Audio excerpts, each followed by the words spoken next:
उपसमितीनं मंत्रिमंडळाचा विरोध केला आहे, काय म्हणतात?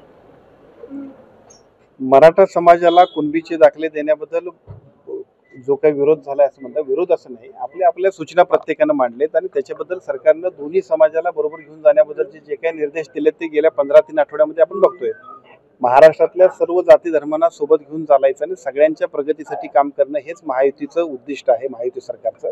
त्या पद्धतीनं आदरणीय मुख्यमंत्री आणि दोन्ही उपमुख्यमंत्री काम करतायत.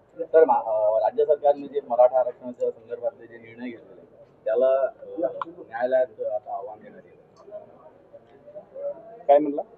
मराठा समाजाला आरक्षण देण्यासंदर्भात जे राज्य सरकारने निर्णय घेतलेले आहेत त्याला न्यायालयात आता आव्हान देण्यात येईल. हे दोन गोष्टी आहेत की बरेच वर्ष झालं की मराठा समाजाला सुद्धा कुणबी समाजामध्ये मराठा कुणबी जे दाखले आहेत त्याच्याबद्दलचं एक आंदोलन चाललंय आणि त्या आंदोलनानंतर सरकारने निर्णय घेतला. आता सरकारनं निर्णय घेतल्यानंतर तो निर्णय आणि प्रत्यक्ष त्याची अंमलबजावणी करताना काही अडथळे आले तरी सुद्धा ज्या काही भूमिका सरकारनं ठोस भूमिका घेऊन पार पडले त्या पाडतील. सरकार सगळ्या समाजाला सोबत घेऊन सगळ्या समाजाच्या विकासासाठी काम करणं हे आपलं उद्दिष्ट आहे आणि त्याप्रमाणे सरकार काम करते. तर ओबीसी सुद्धा आता 7 किंवा 8 सप्टेंबरला मोर्चा काढणार आहे ऑक्टोबरला मुंबईला. यापूर्वी सुद्धा आणि आता सुद्धा आदरणीय मुख्यमंत्री आणि दोन्ही उपमुख्यमंत्र्यांनी सांगितलेलं आहे की जरी मराठा समाजाला आपण न्याय देत असलो तरी सुद्धा ओबीसींवर कोणत्याही परिस्थितीत अन्याय होणार नाही याबद्दलची स्पष्टता सर्व नेत्यांबरोबरची सांगितलेली आहे. त्याच्या संदर्भातली मंत्रिमंडळाची जी उपसमिती आहे त्या समितीनं सुद्धा काम सुरू केलेलं आहे. त्यामुळे एका बाजूला मराठा समाजाला आणि दुसऱ्या बाजूला इतर समाजाला सुद्धा योग्य पद्धतीने न्याय देण्यासाठी सरकार काम करते. ठाकरे एकत्र येत असल्यामुळे तुमच्या पक्षामध्ये म्हणजे शिंदेच्या शिवसेनेमध्ये अस्वस्थता आहे करते. शिवसेनेचे मुख्य नेते आदरणीय एकनाथजी शिंदे साहेबांच्या नेतृत्वाखाली महाराष्ट्रामध्ये ज्या पद्धतीनं संघटन वाढीचं काम चाललंय ते सगळं काम अत्यंत महत्त्वपूर्ण पद्धतीनं सगळ्याच कार्यकर्त्यांनी अतिशय मनावर घेऊन करतायत. त्यामुळं सगळे बाकीचे लोक एकत्र येत आहेत किंवा आणखीन काय काय राजकीय घडामोडी होतात याच्यापेक्षा सुद्धा संघटन मजबूत करणं आणि संघटनेच्या जीवावरती महाराष्ट्रामध्ये अत्यंत चांगल्या पद्धतीने शिवसेनेचं काम करणं यासाठी आमचं उद्दिष्ट चाललंय आणि ते पूर्ण होतं. पहलगाम हल्ल्यानंतर नरेंद्र मोदी यांनी म्हटलं होतं रक्त आणि क्रिकेट एकासोबत चालणार नाही. आता पुन्हा अबुधाबीला क्रिकेट सामने होत आहेत. यावर संजय राऊतांनी प्रश्न विचारला आहे की रक्त आणि क्रिकेट आता कसं चालतं. आता मी बातमी ती ऐकलेली नाही.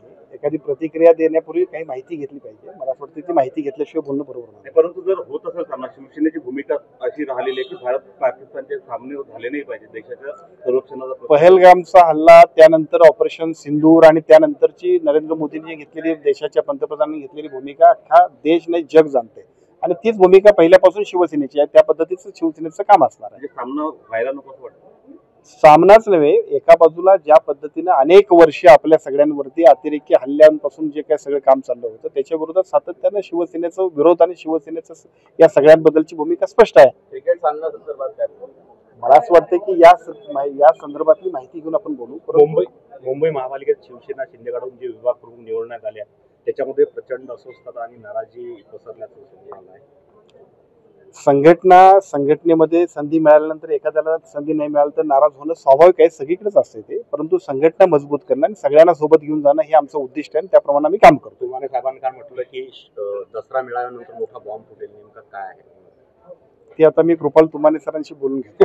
माझ्या जिल्ह्याचा प्रश्न आहे सर, तुम्ही आज अकोल्यात आलेले आहात. कॅन्सरचं हॉस्पिटल आहे, टीबी हॉस्पिटल आहे आणि मानस उपचार करणारं एक हॉस्पिटल आहे. जागेचा प्रश्न प्रलंबित आहे. आजच्या बैठकीत काही मार्ग आज जिल्हाधिकारी कार्यालयामध्ये आरोग्य विभागाशी संबंधित असणारे सगळे प्रलंबित प्रश्न आणि त्याला न्याय देण्यासाठीच आपण बैठक बोलवली. त्यामुळे या सगळ्या विषयाची चर्चा होईल आणि त्याच्यामध्ये सकारात्मक मार्ग काढणं, निधी उपलब्ध करणं, जागा उपलब्ध करणं सगळ्यांसाठी आपण मदत करणार आहोत. या संदर्भात एक प्रश्न आहे. 4 ग्रामीण रुग्णालय अकोला जिल्ह्यामध्ये त्याचा पदनिर्मितीचा जो हे आहे प्रस्ताव तो धुळकात पडलेला आहे.